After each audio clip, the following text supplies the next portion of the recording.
En connaissance de cause et de son plein gré, le Seigneur s'est livré entre leurs mains.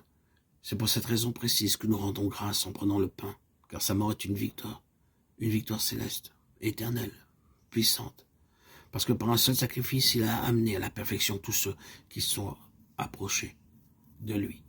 Par un seul sacrifice, il a rendu possible à tout pécheur de quelque pays quel qu'il soit, quel que soit son degré de souillure et de corruption, de venir simplement à lui. Ainsi, tout pécheur, quel qu'il soit, quels que soient ses péchés, peut venir à lui simplement et être sauvé, pardonné, lavé, transformé et reçu par lui. C'est la raison pour laquelle nous rendons grâce en prenant le pain, car ses yeux ont vu à l'avance l'immense somme de bénédictions qui découlerait de son seul sacrifice. Car en lui habite corporellement toute la plénitude de la divinité. Vous avez tout pleinement en lui, qui est le chef de toute domination et de toute autorité. Colossiens 2, 9, 10. Le Seigneur désire que nous soyons remplis de sa plénitude, afin que nous soyons parfaits, nous-mêmes dans sa perfection. Quel immense salut, quel immense amour, quelle merveille. Et maintenant, par la foi, nous nous nourrissons de lui, qui est le pain vivant, la boisson vivante. C'est pour cette raison que nous le remercions, que nous lui exprimons notre gratitude et lui rendons grâce, que nous le louons et l'exaltons, que nous le magnifions et l'élevons, avant de prendre part à ces symboles visibles qui sont le pain et le vin. Ce n'est pas pour des bénédictions terrestres que nous le remercions à cet instant-là.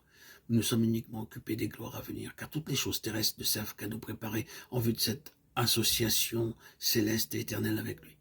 Ainsi, par la foi, nous le mangeons et par la foi, nous le vivons, afin d'être semblables à lui dans le futur. Chacun de nous peut avoir cette même espérance.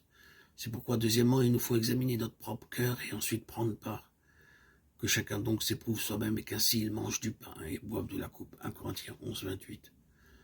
À cette même occasion, il nous est rappelé comment nous sommes tous participants d'un même corps, étant une même famille dans le Seigneur. Puisqu'il y a un seul pain, nous qui sommes plusieurs, nous formons un seul corps, car nous participons tous à un même pain. 1 Corinthiens 10, 17. Nous sommes donc tous à ses yeux et pour lui également nécessaires, précieux et de même importance. Peu importe notre ignorance naturelle, notre état inculte ou notre stupidité devant lui, à ses yeux, nous sommes tous également précieux, nécessaires et importants. Maintenant, Dieu a placé chacun des membres dans le corps comme il a voulu. Si tous étaient un seul membre, où serait le corps? Maintenant donc, il y a plusieurs membres et un seul corps. L'œil ne peut pas dire à la main « Je n'ai pas besoin de toi », ni la tête dire aux pieds « Je n'ai pas besoin de vous ». 1 Corinthiens 12, 18, 21. Quel mystère! Même le Seigneur Jésus-Christ, qui est la tête, ne peut pas dire « Je n'ai pas besoin de cette personne-là ».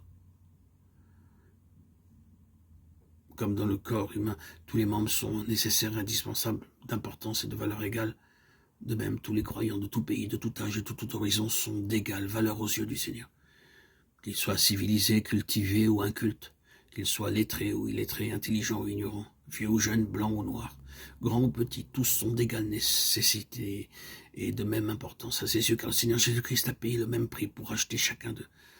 C'est dans cette signification que nous prenons part et que nous rendons grâce, afin que nous soyons prêts pour sa seconde venue et que nous ne soyons pas couverts de honte.